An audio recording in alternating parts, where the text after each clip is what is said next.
The emergency beacon pulsed through subspace with an urgency that Ambassador Vector had never witnessed in his 40 cycles serving the Galactic Council. His chitinous appendages trembled as he read the decoded message for the third time, hoping his translation matrix had malfunctioned. It hadn't. The humans were not responding. "This is unprecedented," hissed Counselor Shira, her thermal vents releasing anxious steam into the chamber. Her species, the Thermalians, had negotiated peace treaties across 17 sectors.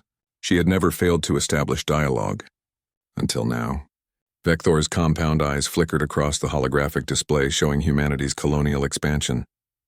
In just 2 solar cycles, they had fortified 14 systems along the outer rim, each installation bristling with weapons the Council's analysts couldn't fully comprehend.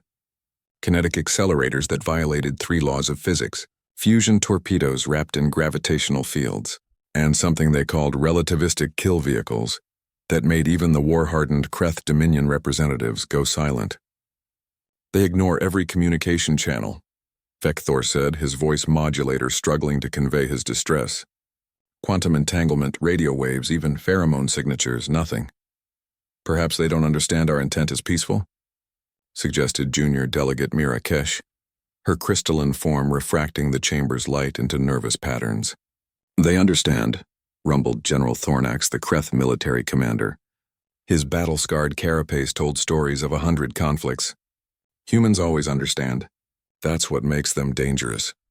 14 light-years away, aboard the human colony ship Determination, Commander Elsa Chen reviewed the same data the Council was panicking over, though from a very different perspective. "Another delegation request," reported Lieutenant Alex Morrison, not bothering to hide his amusement. "That makes 47 in the last week." Elsa leaned back in her chair, studying the tactical display. The Galactic Council's ships maintained their position at the neutral zone boundary, exactly where they'd been for 3 weeks. Not advancing, not retreating, waiting. "They're getting nervous," she observed. "They should be." Alex pulled up a secondary screen showing intercepted Council communications. Despite their best encryption, human quantum computers had cracked their codes within hours. "Their military formations are defensive. They're afraid of us." "Good." Alex raised an eyebrow. "Commander, with respect, shouldn't we at least hear what they have to say?" Elsa stood, walking to the viewport where stars stretched past at faster-than-light speeds.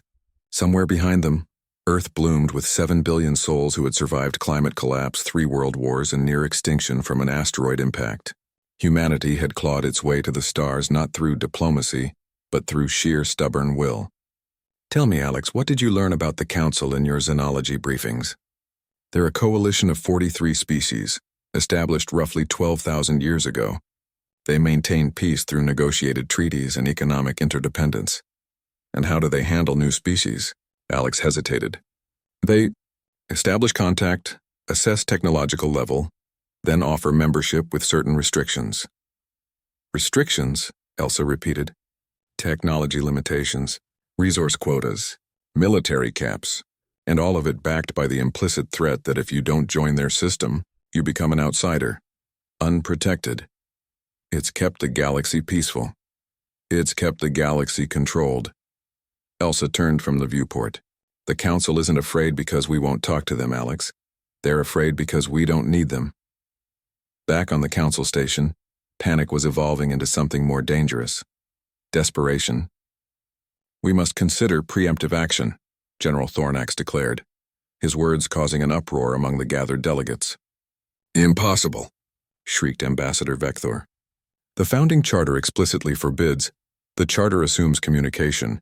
These humans build weapons, fortify systems, and expand without a single word to this Council. They recognize no authority, accept no laws. How is this different from the void marauders of Sector 9? Counselor Shira's thermal vents released a long, thoughtful plume. Because the void marauders attacked indiscriminately.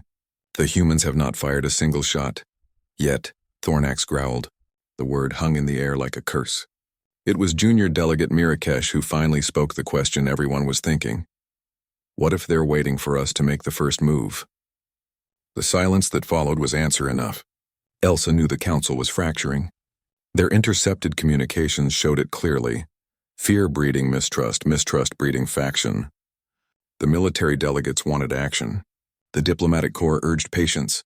And caught in between were dozens of species who had never encountered someone who simply opted out of their system. New message coming through, Alex reported. This one's different. Single ship, no escort. Requesting permission to approach for face-to-face negotiations. Elsa studied the vessel's specifications. Unarmed, minimal shielding, vulnerable. It's a gesture of trust, Alex noted. Or desperation. But Elsa felt something shift in her calculations. The council had blinked. They had moved from demanding compliance to requesting dialogue. From authority to petition. Send them coordinates for a neutral meeting point, Elsa said. And Alex? Prepare a full honor guard. Let them see we take this seriously. We're actually going to talk to them? Of course we are. Elsa smiled. We just needed them to understand something first. What's that, Commander? That when humanity comes to the negotiating table, we come as equals. Not as supplicants. Not as another species to be managed and restricted.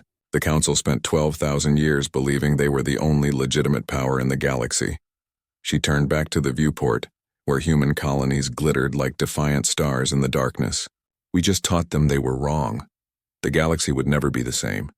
And for the first time in millennia, the Council understood what it meant to be truly afraid. Not of weapons or warfare, but of something far more dangerous. A species that refused to play by rules they never agreed to follow. End.